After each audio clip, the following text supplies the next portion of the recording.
दोस्तों आज बात करेंगे कि मैं एक हेयर ट्रांसप्लांट कराने के लिए मन बनाए बैठा हूं और मेरे सर में मुझे मालूम है अच्छी खासी डैंड्रफ है, तो मैं क्या करूंगा। तो सबसे पहले तो मैं अपने डॉक्टर से बोलूंगा कि आप ये आइडेंटिफाई करने की कोशिश करिए कि मेरे को किस तरह की डैंड्रफ है। मसलन वाइट पाउडरी डैंड्रफ है क्या, जो यूजुअली हम सबको थोड़ी बहुत हो जाती है सर्दियों के मौसम में।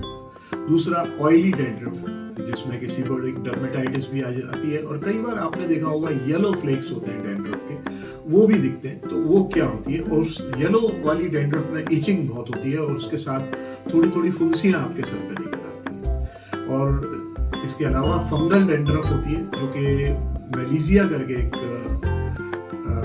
यीस्ट होती है या फंगस होती है, उसकी वजह से होती है। एंड सेकेंडरी डैंड्रफ भी होती है जिसको कि हम कह सकते हैं सोरियासिस, एक्जिमा या कॉन्टैक्ट डर्मेटाइटिस की वजह से भी होती है। अब बात आई कि मेडिकल ट्रीटमेंट्स क्या क्या है। प्रॉपर शैम्पूइंग करिए, क्लीनलीनेस रखिए, है ना। एंड शैम्पूज काय की चीजों के होते हैं। तो सबसे पहले शैम्पू जो है वो कीटाकोनाजोल शैम्पू यूज किया जाता है। देन जिंक पायरेथ्रोमोन का शैम्पू यूज किया जाता है। एंड सेलिनियम सल्फाइड का शैम्पू यूज किया जाता है। कोल टार के शैम्पू यूज किए जाते हैं। हालांकि कोल टार के शैम्पू आजकल कम इस्तेमाल में लाए जाते हैं क्योंकि वो स्मेल गंदी देता है सर पे। इफेक्टिव है पर स्मेल गंदी देता है। सैलिसिक एसिड शैम्पूज या इन शैम्पूज का कॉम्बिनेशन भी होता है। अगर कहीं आपको स्काल्प में इन्फ्लेमेशन आ गया है तो कोलप्लेस्टोल लोशन होता है, वो भी लगाया जाता है, या साइक्लोप्रॉक्स लोशन भी लगाया जाता है, which is an alternative to ketoconazole lotion.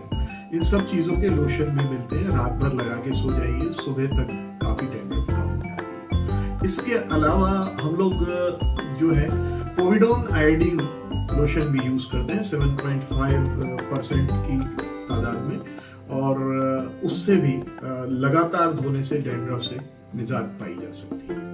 इसके अलावा आप सपोर्टिव क्या क्या कर सकते हैं। सबसे पहले तो ऑयलिंग कम कर दीजिए। ऑयलिंग से जितना आप ज्यादा ऑयलिंग करेंगे उतनी डैंड्रफ बढ़ेगी, ऐसा डैंड्रफ की तासीर होती है। हार्श स्टाइलिंग प्रोडक्ट्स, बहुत ज्यादा हार्श शैम्पूज या बहुत ज्यादा ऐसी चीजें, इनका इस्तेमाल कम करना चाहिए।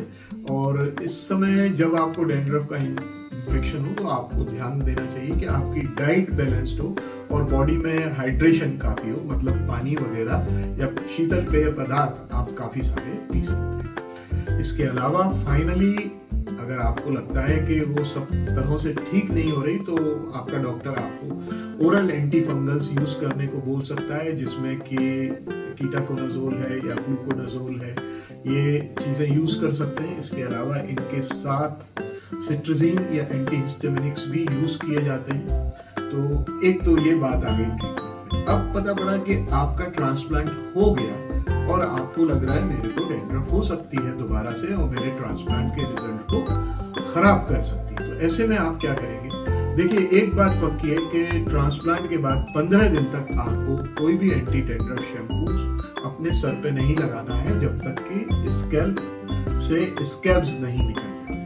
तो अब तक क्या करेंगे, आपका डॉक्टर आपको कुछ ना कुछ ऐसा लिख के देगा जो कि आपको डैंड्रफ ना होने दे, मसलन ओरल या कुछ भी। और शुरू के 10 दिन आपको आपका स्कैल्प जो है वो बेबी शैम्पू से धोना है। बस इतना ध्यान रखिए। बाकी और कोई जरूरत हो तो मुझे कॉल करिए या अपने